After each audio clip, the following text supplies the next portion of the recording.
MGBS bus stand నీట మునిగింది. Bus stand లోపల ప్రయాణికులు చిక్కుకున్నారు. ఒక్కసారిగా వరద తీవ్రత పెరగడంతో ప్రయాణికుల్లో ఆందోళన నెలకొంది. ఎంజీబీఎస్ బస్టాండ్కు వెళ్లే మార్గంలో 2 బ్రిడ్జ్లు నీట మునిగాయి.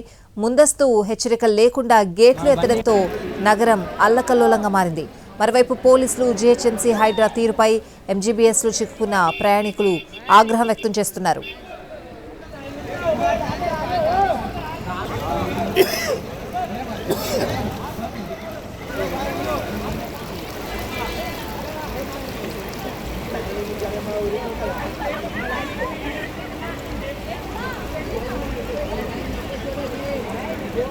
ఎంజీబీఎస్ బస్టాండ్ నీట మునిగింది. బస్టాండ్ లోపల ప్రయాణికులు చిక్కుకున్నారు. ఒక్కసారిగా వరద తీవ్రత పెరగడంతో ప్రయాణికుల్లో ఆందోళన నెలకొంది. ఎంజీబీఎస్ బస్టాండ్కు వెళ్లే మార్గంలో 2 బ్రిడ్జ్లు నీట మునిగాయి.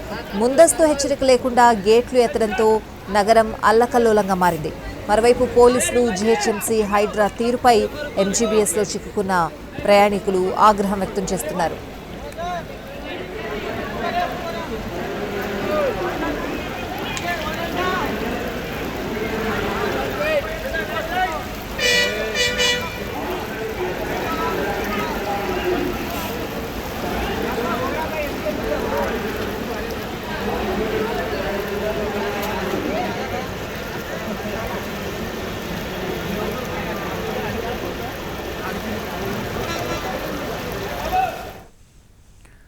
హైదరాబాద్ను మరోసారి భారీ వర్షం వణికించింది. జోరు వానకు చాదర్ఘాట్లోని లోతట్టు ప్రాంతాలు నీట మునిగాయి. ఇళ్లలోకి మోకాళ్లలోతు నీరొచ్చి చేరింది. దాంతో ఇంట్లోని నిత్యావసరాలు తడిసి ముద్దయ్యాయి.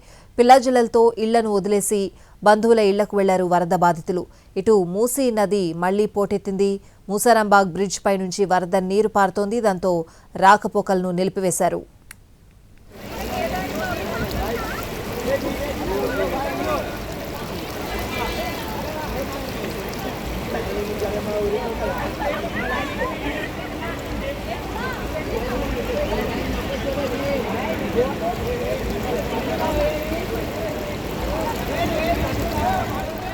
గండిపేట అన్ని గేట్లు ఎత్తడంతో మూసీ నదిలోకి భారీగా వరద నీరు ప్రవహిస్తోంది. దీంతో మూసీ పరివాహక ప్రాంతంలో ప్రజల్ని అప్రమత్తం చేశారు అధికారులు. పరివాహక ప్రాంతంలో ఉన్న ప్రజల్ని సురక్షిత ప్రాంతాలకు తరలిస్తున్నారు.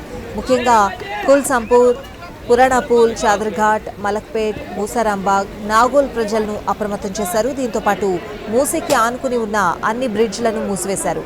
జియాగూడ, కుల్సంపూర బ్రిడ్జ్లపై రాకపోకలు నిలిపివేశారు. చాదర్ఘాట్ బ్రిడ్జ్ పై రాకపోకలకు అంతరాయం ఏర్పడింది. చాదర్ఘాట్, మూసారాంబాగ్ బ్రిడ్జ్లపై వరద నీరు ప్రవహిస్తోంది.